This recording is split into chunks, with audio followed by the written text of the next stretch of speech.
გავიხსენოთ წინა ლექციის მთავარი აზრი რა იყო. ჩვენ რა გავაკეთეთ? ყოველგვარ გამოცხადებაზე დაყრდნობის გარეშე ლოგიკური მსჯელობით დავამტკიცეთ, რომ ადამიანს გააჩნია სული და ეს სული არის უკთავი. ამ დროს ხო გამოცხადებას არ დაყრდნობივართ, მოვიტანეთ არგუმენტები ფილოსოფიური. აი ანტიკურ სამყაროში, მაგათ ახსენებთ პლატონს, სოკრატეს და სხვებს. არგუმენტირები. ასევე რაციონალურ გონებაზე დაყრდნობით ვთქვით, რომ სული შედგება სამი ნაწილისაგან. იქ პლატონი რო წერს ამას თავის სახელმწიფოში. მსჯელობით ამტკიცებს ამას და რაც ყველაზე მთავარი იყო აღნიშნეთ.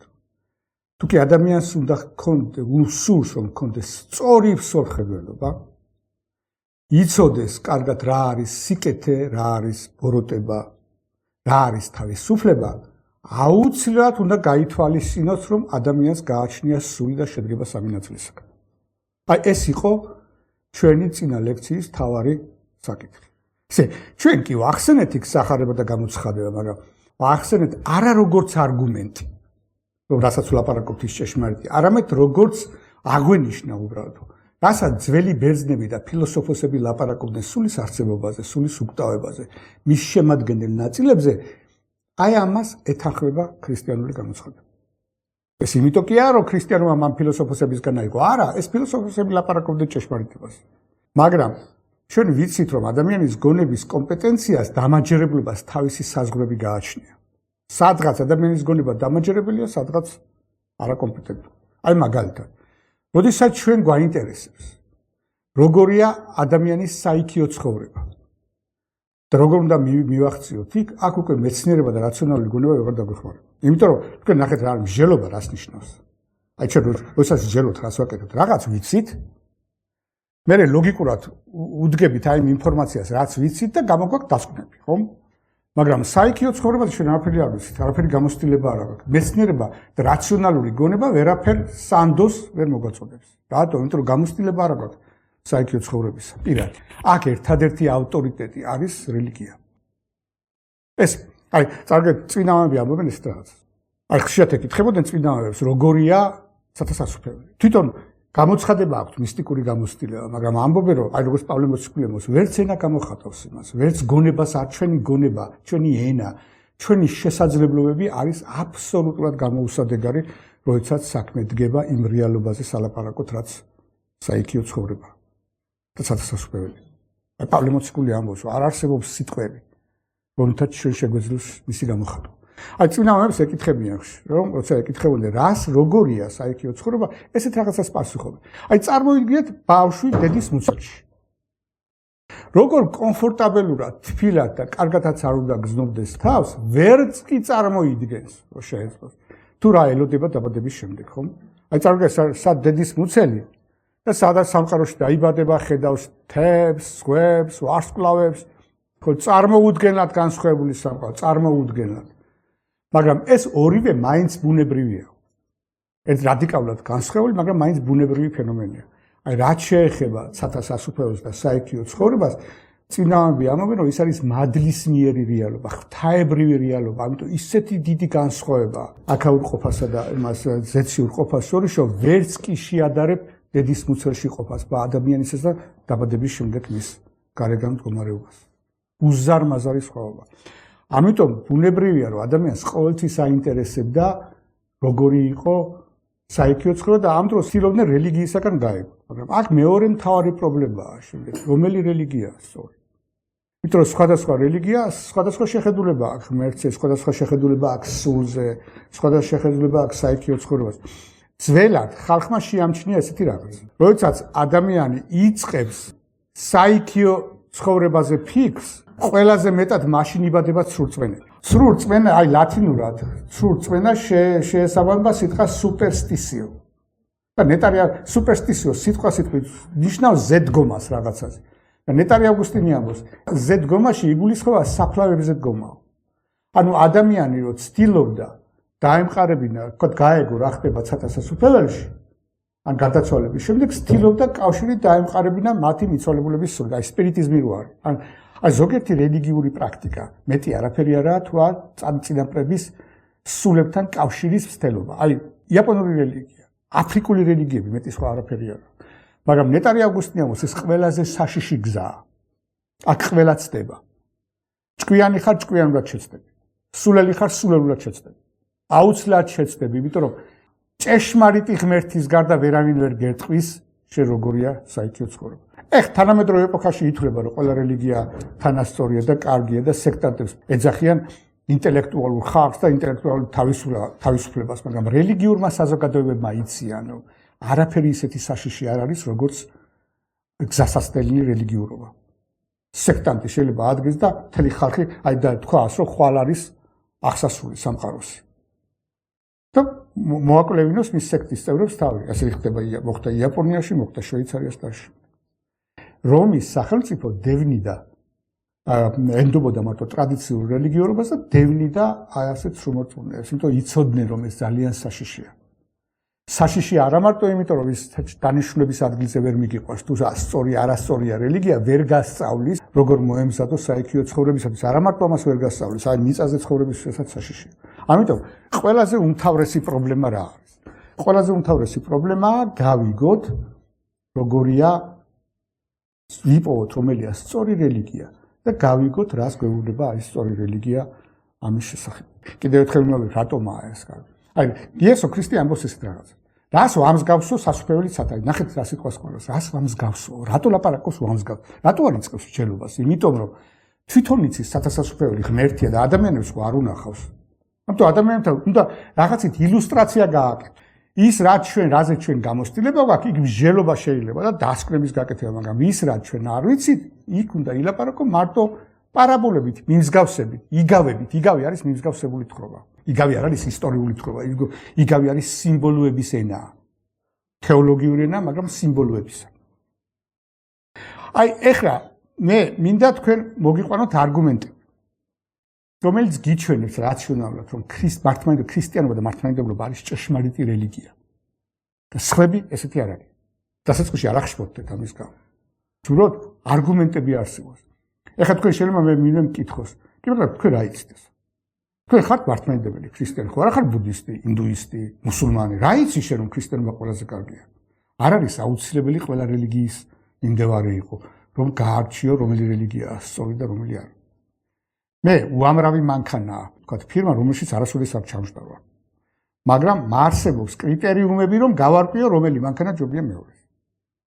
თქვათ, ფეხბურთს ვერ ვთამაშობ კარგად, მაგრამ ვის მაქვს კრიტერიუმები, ერთმანეთს შევადარო სხვადასხვა ფეხბურთელი რომელია კარგი და რომელიც არა. აი ასეთი არსებობს კრიტერიუმები, რომელიც საშუალებას გვაძლევს შევადაროთ სხვადასხვა რელიგიები ერთმანეთს.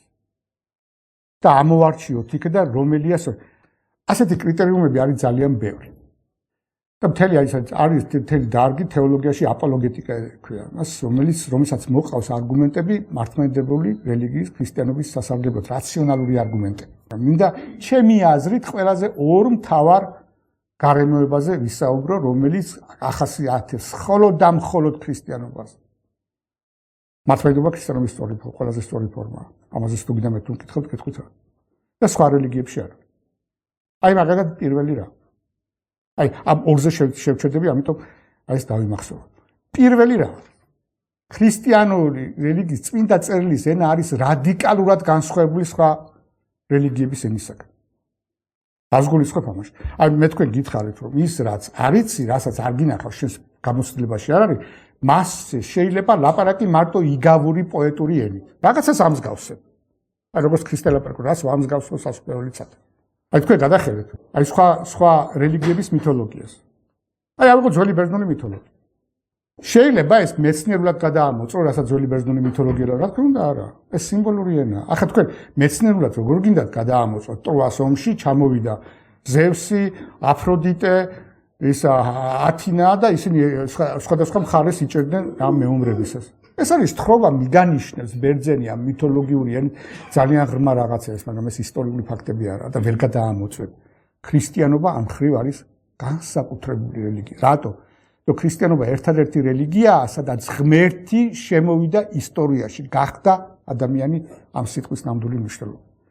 წერია რომ ღმერთი გახდა ადამიანი როდესაც რომში იყო ესა და ეს იმპერატორი ავგუსტუსი, რომ იუდეაში იყო პროკურატორი ესა და ეს, რომ ტეტრარქები იყვნენ, რომ იყო კონსული, ეს არის ისტორიული ფაქტები. ღმერთი გახდა ისტორიული პიროვნება, ისტორიულად ცხოვრობდა ისე როგორც სხვა ადამიანები, ამიტომ ეს რას ნიშნავს?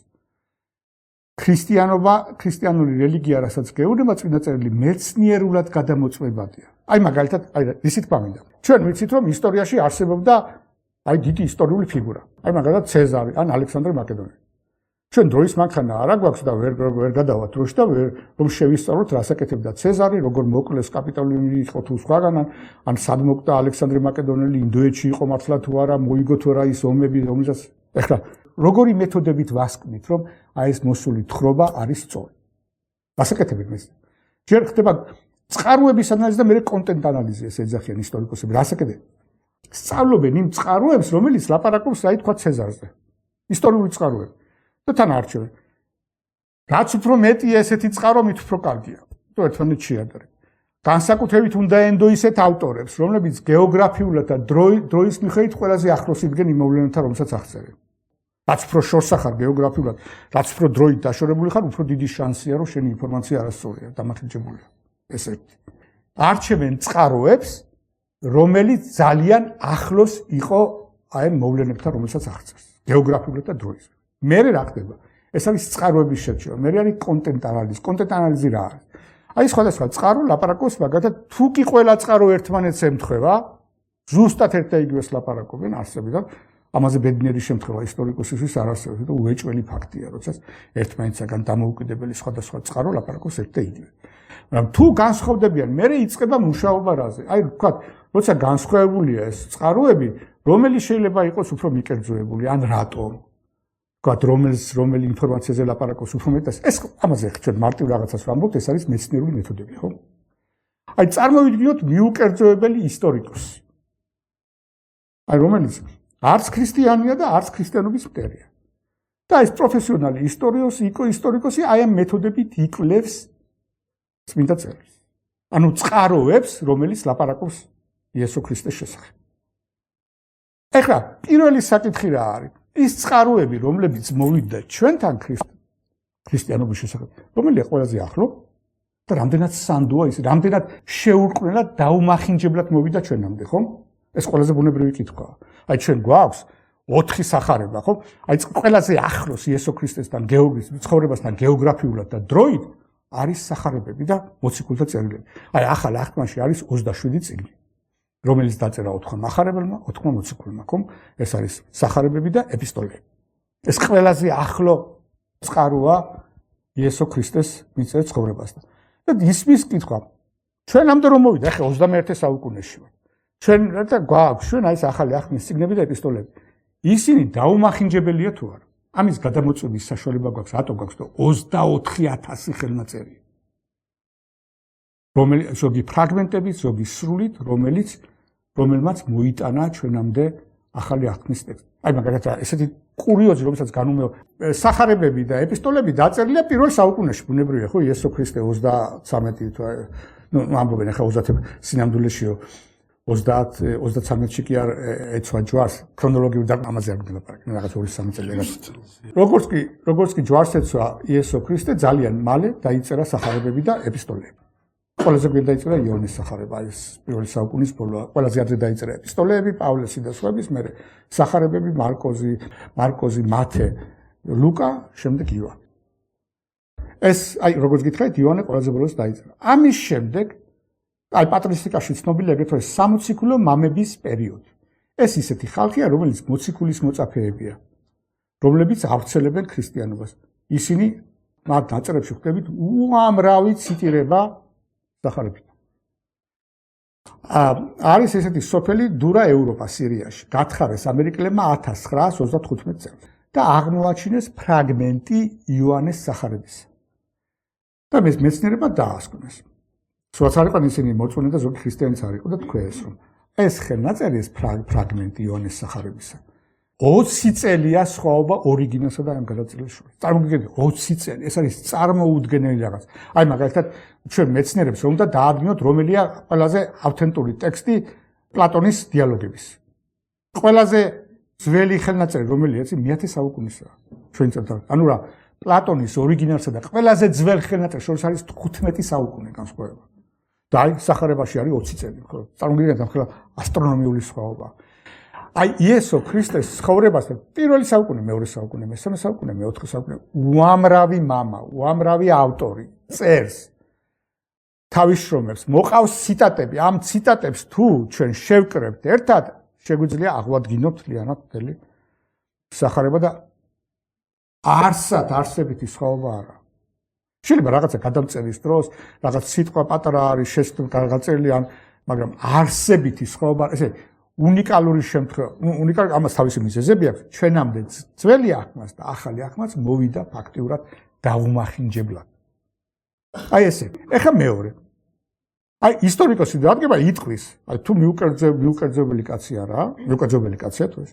იტყვის რომ მე ის ხელნაწერი რომელიც ახლა მაქვს ის არის დაუმახინჯებელი მოსული რომ 20 წლის შემდეგ ფრაგმენტი რო იპოვეს იონეს სახარებისა ზუსტად ისეთივეა ახლა მე ახლა რომ გამოიცემა სახარები წყარო არის მოსული ახლა გადავიდეთ კონტენტ ანალიზი ანუ შინაარსებრივი ინგლისის სასამართლო პრაქტიკაში არსებობს ესეთი წესი თუ კი ყველა მოწმე ზუსტად ერთი და იგივეს ლაპარაკობს რაღაც მოვლენში რაღაც ერთ და იგივე სიტყვებით გამოხატავს ზუსტად ერთ და იგივე სიტყვებით ერთ და იგივე ფრაზებით ერთ და იგივე კუთხიდან უყურებს ამონას უნდა იცოდე რომ არც ერთი არ არის სანდო იმიტომ წინასწარ არიან შეთანხმებული აი ქრისტესთან ყველაზე ახლოს იდგა 4 სახარება ეს 4 სახარება ლაპარაკობს არსებითად ერთ და იგივეს ნიშნულოვან საკითხებში არასოდეს ერთმანეთისგან არ გასხვდებიან საოცარი ჰარმონიული თხოვაა თუმცა განსხვავება არის პატარა დეტალებში უმნიშვნელო დეტალებში არა არსებითში აი იონე ოქროპირი ლაპარაკობდა მაშინ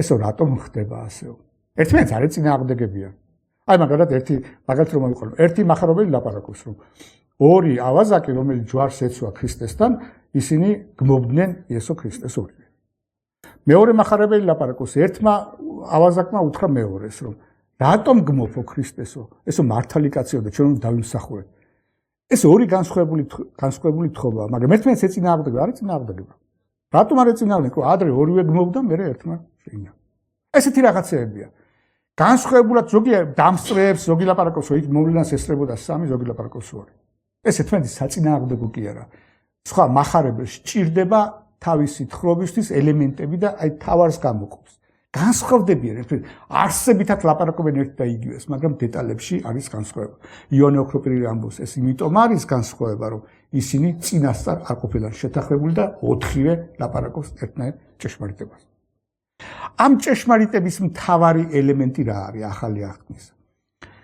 ძველი აღთქმის რელიგიის არსი ეს არის რომ უნდა მოვიდეს მესია და ახალი აღთქმა ლაპარაკობს რომ ასეთი მესია მოვიდა ეს არის იესო ქრისტე და იესო ქრისტე აცხადეს მე ვარ ღმერთი კაციც და ღმერთიც იესო ეს არის სახარების ყველაზე დიდი მოწმე ის რომ იესო ქრისტე მოვიდა და კაცი იყო ასეთი სასწაულებს აღასრულებდა ამას ლაპარაკობს არა მარტო მისი მოციქულეები არამედ ლაპარაკობს ხალხი რომელიც ძალიან მტრულად იყვნენ განწყობილი ქრისტიანობის მიმართ და ქრისტეს მიმართ და რომლებიც არიან ძალიან ავტორიტეტული ისტორიკოსები რომლებიცაც ყველა ენდობა აი მაგალითად ძველი რომაელი ისტორიკოსები ეს არის ტაციტი, პლინიუს უმცროსი, სვეტონიუს ეს ძალიან დიდი ცნობილი გვარებია რომაელები. რომელსაც ყველა ენდობა. რას ლაპარაკობენ ეს ხალხი? ქრისტიანები კი არ არიან, რომაელები არიან და ეზიზღებათ ქრისტიანები და ისინი ამბობენ რა ინფორმაციას გვაწვდიან. იუდიაში გამოჩნდა კაცი, იუდეველებს შორის, რომელმაც დაარსა თავისი ახალი მოძრაობა რელიგიური და გადაემტერენ ძველი იუდეველები. ზოგი იმას წერს რომ მოკლეს ჯვარს აცვეს.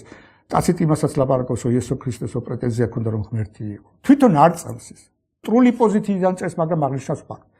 ქრისტესადმი ძალიან მტრულად იყო გაწყობილი იუდე თალმუდი ხომ? და იოსებ ფლავიოსი ასევე ძალიან სანდო ისტორიკოსი იუდეველი. ეს კაცი ძალიან გამორჩეულია. მეფის თავმომავალი იყო სამეფო იუდეველების მიიღო საუკეთესო განათლება რა იყო მაშინ? ეს იყო ბერძნული განათლება ელინისტური. ზედმიწევნით იცნობს მას იუდაურ წესშეულებას და მე იშვილა ვესპასიანემ იმპერატორმა, რომელსაც რომი დაანგრია და მისცა თავისი გვარი და ამიტომ მიეკარგა ფლავიოსების გვარის უკვე და იოსებ ფლავიოსი.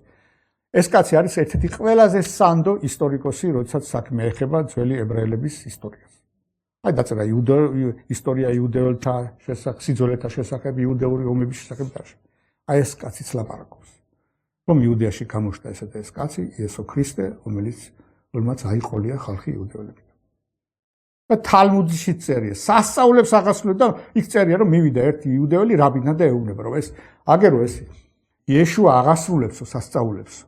და მივიდე მასთან განსაკუთრებულად ან რა ვიფიქრო და ისე უნება არა რომ მაგასთან არ მიხვიდე, იმიტომ რომ მაგი არ გლოვს მოსეს კანონს. ესე თალმუდი არ უარყოფს რომ იესო ქრისტე სასწაულებს აღასრულებდა. ბიბლიაში რა წერია? ებრაელები ლაპარაკობენ რომ სატანის და ეშმაკის ხელით აღასრულებს სასწაულებს. ამის გამოძახილი არის თალმუდში. ის რომ იესო ქრისტე ისტორიულად არსებობდა, ამასაც და აი კიდევ გეუბნებით მიუკერძოებელი ადამიანი დაასკვნის რომ ეს ესე, იმიტომ რომ იცოდე შეუდარებლად უფრო დიდი მოწმობებია იესო ქრისტეს შესახებ ვიდრე პლატონზე, სოკრატზე, თვით ალექსანდრე მაკედონელის. სოკრატეს არსებობის შესახებ სამი უახლესი წყარო მეტი კი არა და იესო ქრისტეზე არის კოლოსალური რაოდენობით. უამრავი წყარო. ჯერ მარტო იესო ქრისტეს აღდგომის შესახებ, რომ იესო ქრისტე აღდგა ეს პრობლემა იყო, ისეთ რამდენი წყაროა შემოჩა ჩვენ უამრავი თელი წიგნებია დაწერილი. აი ორტომეული აქვს ძალიან დიდი, ვაითი არის ასეთი ძალიან ინგლისელი თეოლოგი ძალიან ცნობილი. უამრავი წყაროა და უამრავი მოსაზრებას ანალიზს აკეთებს. ეხლა ისტორიკოსი იტყვის, რომ ის წყაროები, რომელიც მოვიდა ჩვენამდე, რასაც ლაპარაკობს იესო ქრისტეს შესახებ, უნდა იფიქრო, რომ ეს არის დაუმახინჯებელი. და ამ წყაროებში წერია, რომ იესო ქრისტე არის ღმერთი. შეიძლება თუ არა ამის დაჯერება. აი ხა დგება შემდეგი საკითხი. აი ეს კაცი სკეპტიკოსია და ჩვეულებრივ არ არის მორწმუნე და ამბობს, ჩამოვიდა იესო ქრისტე კაცი და ლაპარაკობს ღმერთია. როგორ დაუჯერო ამას? საქმე რაშია? იესო ქრისტეს აი ეს მოწმობა რომ ის ღმერთია. ეს არ არის ჩვეულებრივ, მარტო იესო ქრისტეს არ გამოუცხადებია ეს. ძველ აღთქმაში საუკუნეებით ადრე, აი იყო ნაწინასწარმეტყველი რომ მოვიდოდა მესია. აი მაგალითად დანიელის წინასწარმეტყველი ლაპარაკობს 470 წლის შემდეგ მოვა მესია. მესია მოვა, როდესაც იუდეველთა ტახტზე აღარ იჯდება დავითის შთამომავალი, მართლაც არ იყო. ის როდესაც მოვა მესია, მას ჯვარზე აცვამენ. ატაკებენ შუბს და განმოვა წყალი, სისხლი და წყალი, რომ გაყიდიან 30 ვერცხლად. ამ 30 ვერცხლით იყიდიან მიწას, რომელსაც დაერქვევა სისხლის მიწა აკალდამა და ასე შემდეგ. რომ დაერქვევა სახელი ემანუელი, რაც ნიშნავს, ასე რომ ჩვენ შორის იქნება ღმერთი.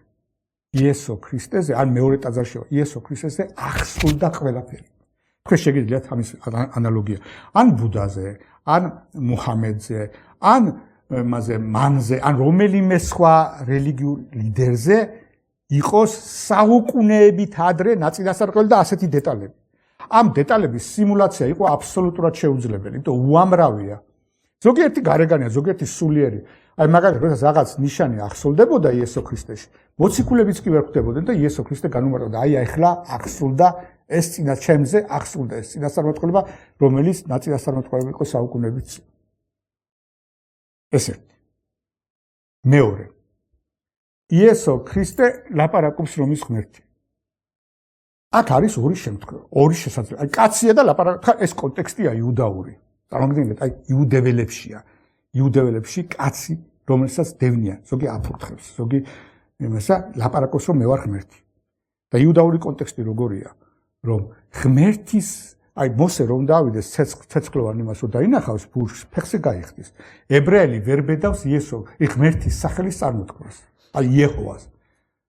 ებრაელი ვერ წარმოთქმავს, დელთავარი წარმოთქმავს წელიწადში ერთხელ, როდესაც წინდაში შევა. იაჰვე ეს არის მე ვარ, ამას ნიშნავს. ნახეთ როგორ შენა იესო ქრისტესთან რომ მივიდნენ დასაჭერად. გეციმანის ბაღში რომ მიხვდა, იესო ქრისტე რომ წამოდგება მე ვარ, ვისაც ეძებთო და უცებ წერია სცენაა რომ ეს ჯარისკაცები დაემხობიან მიწაზე. და გაიგონეს რატო დაემხობიან? იმიტომ რომ გაიგონეს ეს საკრალური სიტყვა იეჰოვა, იაჰვე, მე ვარ. დელთავარის რო შემოიხევს, რატო? იმიტომ რომ ეს თქვა. შენ გითხეს ამბავიო, შენზე ამბავი რომ შენ ძეხთი სახარ და ხარ და მე ვარ, რო თქვა და შემოიხია დელთავარმა ხელი. იმიტომ რომ ეს საკრალური სიტყვა წარმოქმნეს. წარმოგიდგენთ, ებრაელს ეშინია ღმერთის სახელის წარმოთქმა. ვერ ეკარება კიდობას და ამ დროს კაცი, რომელიც დადის დედამიწაზე, ლაპარაკობს რომ მე ვარ ღმერთი. ორადორი გამოსავალი. ან ეს კაცი არის წარმოუდგენელი манипуляტორი. ეს თილობს რომ ადამიანები მოატყუოს და ისარგებლოს. სასწაულ რაღაცებს ლაპარაკობს. ან კიდევ არის შეშლილი. აი ხმერთი მოპატი. სხვა გამოსავალი ხო არა? აი არის თუ არა манипуляტორი. და რა მონიპულირება რას მიაღწია წინასწარ ლაპარაკობს რომ ჯვარზე მაცვავენ საშინლად მომექცევიან და თავის მოციქულებსაც ელაპარაკებენ რომ არა მარტო მე მაცვამენ ჯვარზე და შეურაცხყოფენ არამედ თქვენ ვარეს გაგიკეთებენ რას თქვენს მოძღვარს გაუკეთეს გაგიკეთებენ უფრო მეტს რას ლაპარაკობს კიდე ისტორიის ბოლოსო დროის რო აღსრულება მე რომ მოვალ ნახაო კიო მოწუნას ვინმესო მოციქულებს ელაპარაკება რა მე მაწამებენ თქვენს გაწამებენ საშინლად მოგექცევიან და ისტორიის ბოლოს საერთოდ თუ იქნება ქრისტიანი და ჩემი მიმდევარი არის ძალიან საეჭვო. რა მოიგო იესო ქრისტემ იმით რომ ლაპარაკობდა ღმერთი ვარო. გარდა ტკივილის, ტანჯვის და ჯვარცმის და შეურაცხყოფის ხო დაძდებდნენ მოსაკლავად. აი რატომ უნდა მოეტყუებია ეს ხო? ეხლა იყო თუ არა იესო ქრისტე შეშლილი. ერთგვარად პატიება. შეშლილი რას ნიშნავს? არაადეკვატური ახმად და მიიწევს ძალაუფლებას რომელიც არ აქვს ხო? გიჟი რომელია? ლაპარაკობს ხან მეფე ვარ, ხან ნაპოლეონი ვარ, ხან ცეზარი ვარ, რაც არ არის იმან. და იესო ქრისტე რასაკეთ, რას ეუბნება? აი მასთან მივიდა ორი ძმა და უთხრა გამასამართლე. და რომელი ქონება ვერ გავიყარე. ღმერთია, ხო? და რას ეუბნება? ვინ დამაყენა მე? ქრისტეს. ისე მე აქ მოვსულ მოვედი დედამიწაზე, არა იმისთვის რომ თქვენ ეს მიწიერი საქმეები და იწილო ბიწილო ქონება როგორ გაიყოს. ეს არ არის ჩემი საკ. ესე თავის თავს ართმევს იმ აბძალაუფლებას და პილატესაც იგივე არ ეუბნება, ჩემი მეუფება არ ამ სოფლისანი არ. რას ამბობს ესა რომ ელაპარაკება კი შეშლილით იმას კი არ ითვისებს რაც არ აქვს პირიქით უარყოფს იმას რაც ბუნებითად ეყოლი. ეს არის შეშლილი რა თქმა უნდა შეშლილის პოზიცია. ან არდგომის სცენა რომ ნახეთ იუდეველებში საშინლად აი ქალებს არცემდე ქალების მოწმობას არავითარი ფასი არ ქონდა. ეს რომ გამოგონებული ისტორია ყოფილიყო პირველი მოწმე ქრისტეს აღდგომისა ვინ იქნებოდა მაგდალინელი ადრე მეძავი ასეთი ქალი რომელსაც პატივს არცემდნენ იუდეველები ის იქნებოდა პირველი მოწმე იესო ქრისტეს აღდგომისა ან ვინც გამოიგონა ეს სცენა მოციქულებს და დაწერდა რომ მოციქულები დაიმალენ და ქალები იყვნენ მარტო ჯვარცმის დროს ასე სულელია თუ კაც მოტყუება უნდა ასეთ რამეს როგორ დაწერს ერთ-ერთი ვინ იყო ერთ-ერთი იყო იოანე ღვთისმეტყველი რატო იყო იოანე ღვთისმეტყველი იოანე ღვთისმეტყველი ბავშვი იყო ფაქტიურად მე ხე ზუსტად არ მინდა მოგატყუოთ მაგრამ იესო ქრისტეს მიწიერი ცხოვრების დროს იოანე ღვთისმეტყველი იყო 15 წლის ბიჭი მეტი არა ამიტომ იყო განსაკუთრებული სიტყვით რო ექცეოდა უფალი ესე იგი თუ ვინმეს უნდა და მოეტყუებია ამ და ჩამატებულია ეს არის აბსოლუტურად გაუმართლებელი ნაპოლეონია ბაქო რელიგიური კაცი არის ნაპოლეონმა მე არაფერი არ გამეგება ღმერთების ელენეს კუნძულზე მაგრამ ადამიანებს ვიცნობ ძალიან კარგად თუ მთელი ჩემი ცხოვრება იმას ვესწრაფოდიო ადამიანები მიმართა და ადამიანებს ძალიან კარგად ვიციო და ესეც რაღაცა იესო ქრისტე რომ არ ყოფილიყო ღმერთი როგორ შეიძლებოდა რომ ეხლა აქამდე მისთვის კვდებოდნენ ან ებრაელები რო ლაპარაკობდნენ მოიპარეს იესო ქრისტეო კი მაგრამ თქვათ მოიპარეს მოციქულებმა იესო ქრისტეს გვამი და არ აღდგარა მე რატო ეწამნენ თქვენ რო რაღაცას თქვათ სრულობთ იმ სიცრუის მერე გამო მე თავს გაწირავთ და უზარმაზარ ტანჯვას გადაიტან ნაპოლეონი ამოდა მე როდესაც იმპერატორი ვიყავი ღმერთივით ვიყავი დედამიწაზე და ჩემთვის თავს იკლავდენო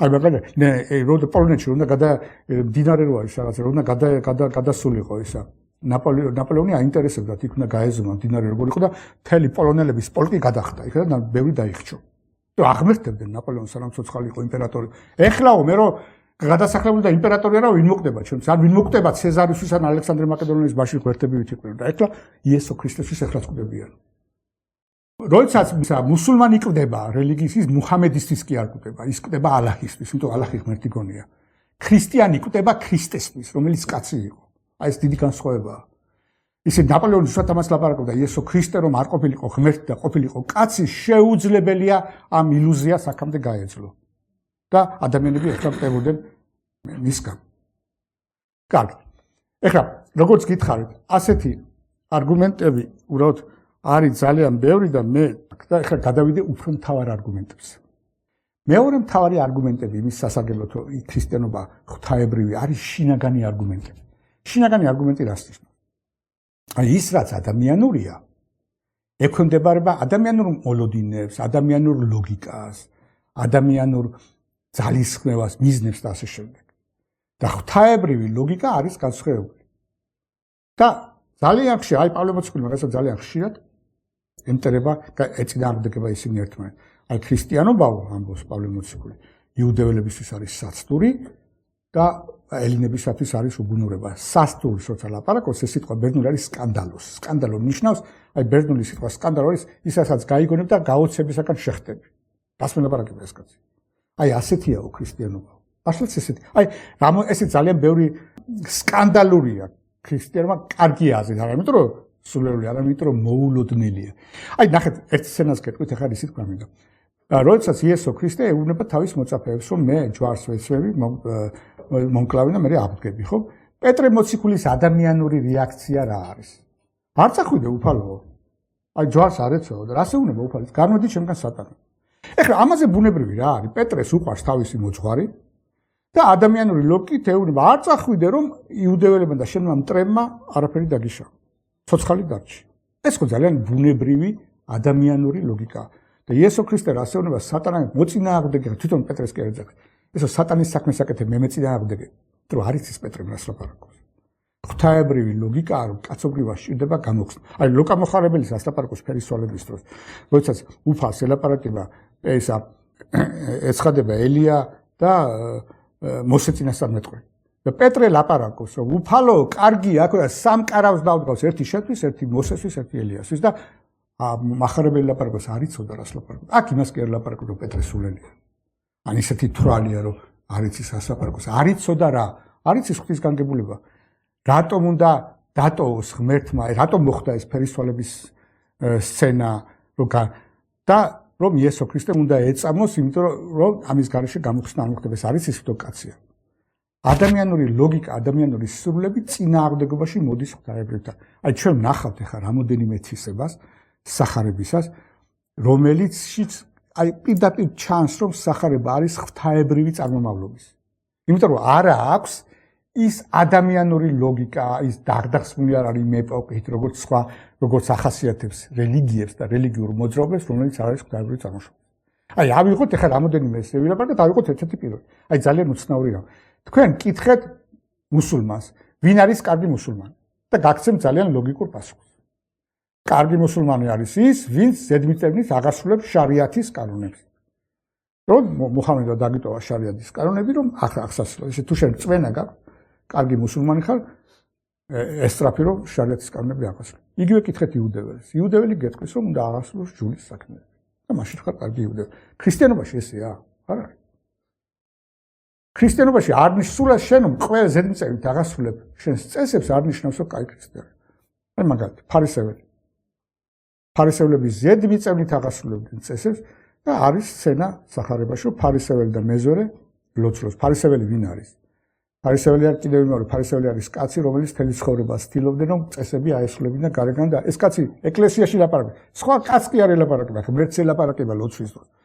ღმერთო მადლობაო რომ ისეთი არა რომ ამას ვაკეთებ, ამას ვაკეთებ, ამას ვაკეთებ, ამას ვაკეთებ. აკეთებს, ეხა ღმერთს ხარ მოატყუეს, ეხა სულელი კი არა ის იუდეველი. ფარისეველი რომ ელაპარაკება ღმერთს ამას ვაკეთებ, ნამდვილად აკეთებს. და მეორე ვინ არის? მეორე არის მეზვერი. მეზვერი არის კოლაბორაციონისტი, მოღალატე კაცია. აი თანამედროვე ენაზე შეეკრა რომაელებს და გადასახადებს იღებს წმინდა ხალხისას და აძლევს მათ. გამარჯვებას არ ელაპარაკებოდნენ. მასთანაც უფალი რო შევიდა მეზორესთან მოციქულებიც კი გაკვირვებული იყო რა უნდა მასთან რატო შევიდა. მაგი რო იესო ქრისტე რო წმინდანი იყოს რა უნდაო? მართლა მოციქული იყოს რა უნდა მეზორესთან ან რა უნდა მეძავს რო უშვეს მის გვერდით. ასეთ რაღაცას ლაპარაკობ. ან კიდე აი მეორე სცენა რო აიღოთ, აი ყველა წარმოგიდგენთ თქვენ ადამიანურ თვალსაჩინო. თქვენ ყავთ ორი შვილი. ორივე გელაპარაკებთ, მომეცი ფული, უნდა წავიდე ვისწავლო და კარგი. და თქვენ ადექით და თქვენ გინდათ რომ თქვენმა შვილებმა ისწავლოთ, მიეცით ორივე საკმაოდ დიდი ფული უცხოეთში წავიდნენ და ისწავლოთ. ერთი წავიდა, დღე-დღე სწავლობს, გიგზავნის ნიშნებს, ატესტატებს, რომ უცხოეთში სწავლობს, ყველაფერში გემორჩილება და მეორემ დაიკარგა არც არაფერი არ ჩანს, ეს ფული რაც წაიყო ხარჯავს, ნარკოტიკებში ხარჯავს, მეძავებში და შემდეგ. დაბრუნდა მე ორივე და мама იმან ვინც ხარჯავდა, ცოტა იქცეოდა იმას ხდება უზარმაზარი პატივით, ყიდულობს საუკეთესო მანქანას, ანსაცმელს, ყველაფერს თავზევლება და მეორე ვინც სწავლობდა იმას არ უკეთებს. რა ადამიანური ლოგიკაა ეს? იგივე არ არის უძღების შვილის იგავი, ზუსტად ეს არის. ორი შვილი ყავდა. მამას ერთი სუმის გვერდით იყო, ემორჩილებოდა ამას, მეორე წავიდა, სადღაც მეძავებში დახარჯა ფული და მე მეღორით იყო და მე რო ბრუნდება მამა მეძავებში რო ფული დახარჯა იმას უყიდის ეს სიმბოლოებია საკლავს და უკლავს ახალ ტანსაცმელს მიცემს ბეჭედს მიცემს ანუ მის ძალაუფლებას გადასცემს და უფროსი შვილი გაკვირებული უნდა რას აკეთებ კაცი შენ ეს მეძავებში დახარჯა ფული და მე ასეთ რაღაც ჩემთვის არ გამიკეთებია თქვენ ეს წარმოგიდგენიათ რომ მუსულმანური ტექსტი ყურანში ასადმე ესეთი რაღაც იქნება რატო ესეთი ან რა ლოგიკა აი თქვენ ან გიდა ბუდისტთან მიდით ან იუდეველთან ან სხვასთან თუ წმინდა წერილიდან მათი რელიგიური მენტალიტეტიდან შესაძლებელია რომ პირველი სამოთხეში შესულიყო ავაზაკი წარმოუდგენს ეს არ არის სკანდალური აი ფარისევლები იყვნენ გულწრფელად გაკვირებული რა უნდა ამ კაც ჩვენთანო აი რატო გეჩხუბება მთელი ცხოვრება აღვასრულებს ზედმიწევით იმ წესებს რომელსაც თვითონ სჯული გვიწესებს აი ნახეთ თქვენ ქრისტეს სახარებაში როგორი სცენა ქრისტე მიმართავს ვინმეს მრისხანე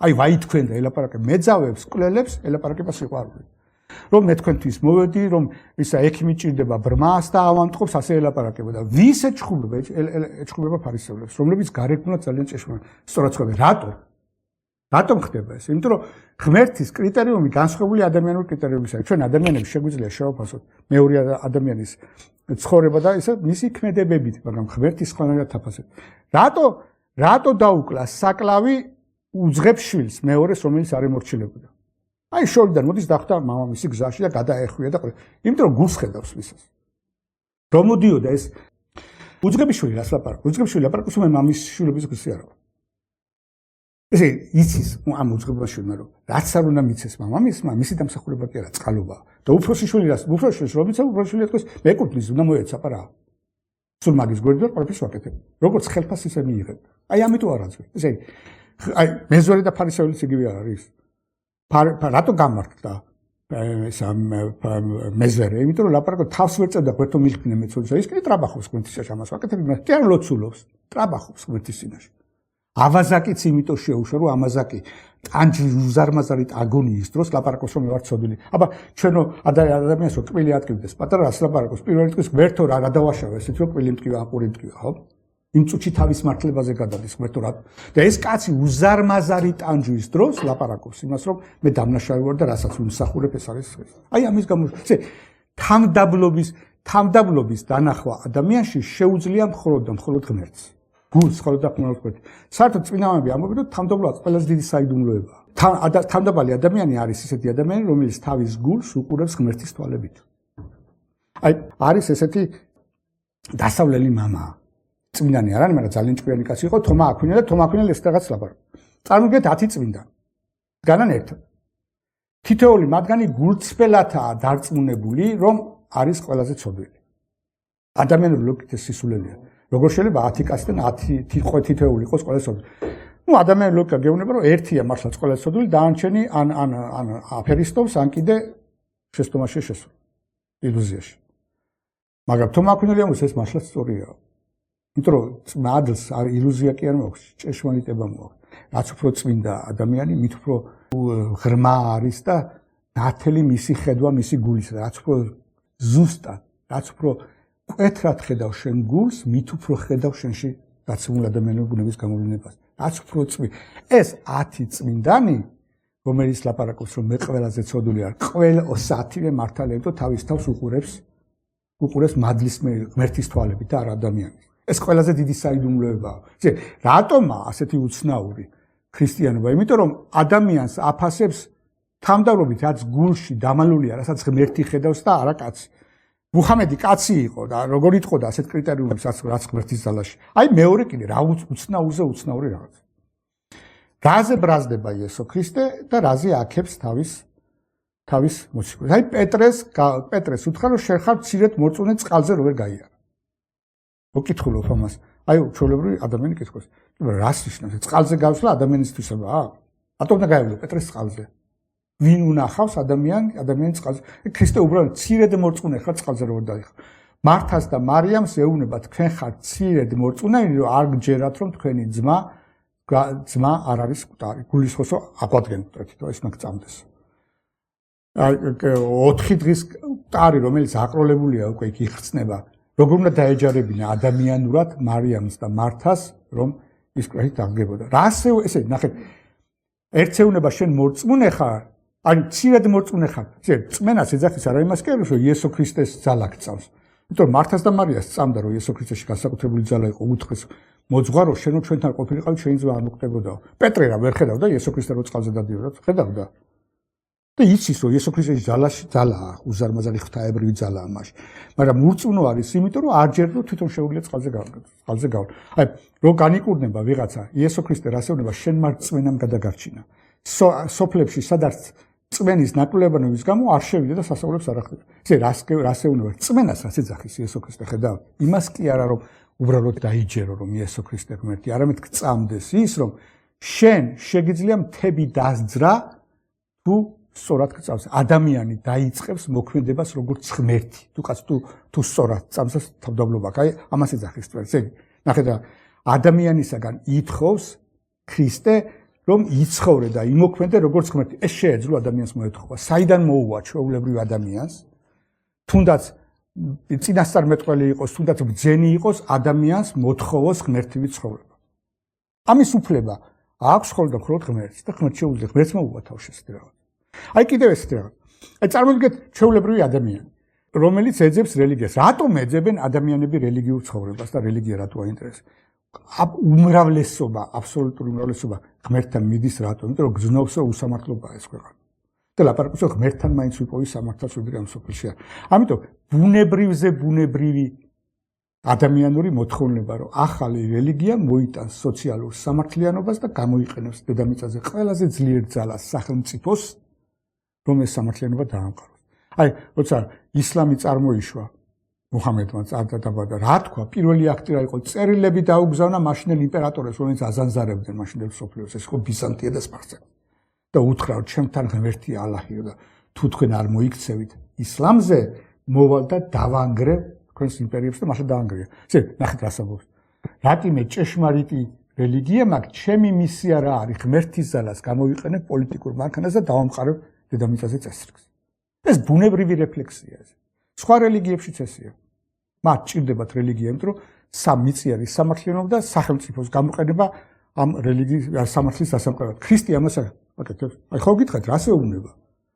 აი ორ ძმას ეუბნება, რომ მე ვინ დამაყენა მოსამართლედ, პილატეს ეუბნება, ჩემი მეუფება ამ სოფლიდან არ არის, მის მოწაფეებს ელაპარაკება, რომ მთელი ეს რელიგიური პროექტი, რომელიც თანამედროვე სიტყვებით თქვა, მე წამოვიწყე საშინელი კატასტროფით დამთავრდება. რატომ არის ეს? იმიტომ რომ იესო ქრისტეს სიტყვები და სულები ორიენტირებული არა მიწაზე, როგორც მუჰამედის და სხვა რელიგიების დღეში, არამედ სათასოფლოზე, ამას არ ანიჭებს ყურადღებას.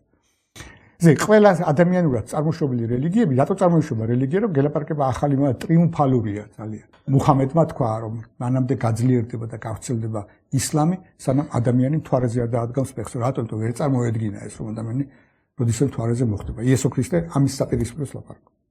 აი კიდე ერთი რა, ჩვენ ლაპარაკობთ, რომ ღმერთი არის მიუწვდომელი. ყველაზე დიდი საიდუმლოება რა არის? ღმერთის ყველაზე სწორი სახელი რა არის? ეს არის სიყვარული, ხო?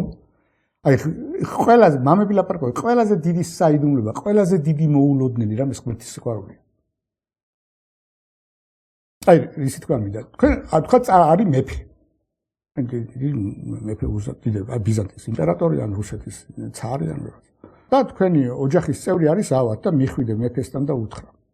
მეფე, ჩემი ძმა, ჩემი შვილი ან ჩემი ცოლი ავათაა და სისხლის გადასხმა ჭირდება და შენ აი მეფის უფლის წულს აქვს იმ ჯგუფის სისხლი, რომელიც მე ჭირდება და აი სისხლი მომეცი, ან ეს რისკს არ იყოს დაკავშირებული, შენი შვილი შეიძლება მოკვდეს.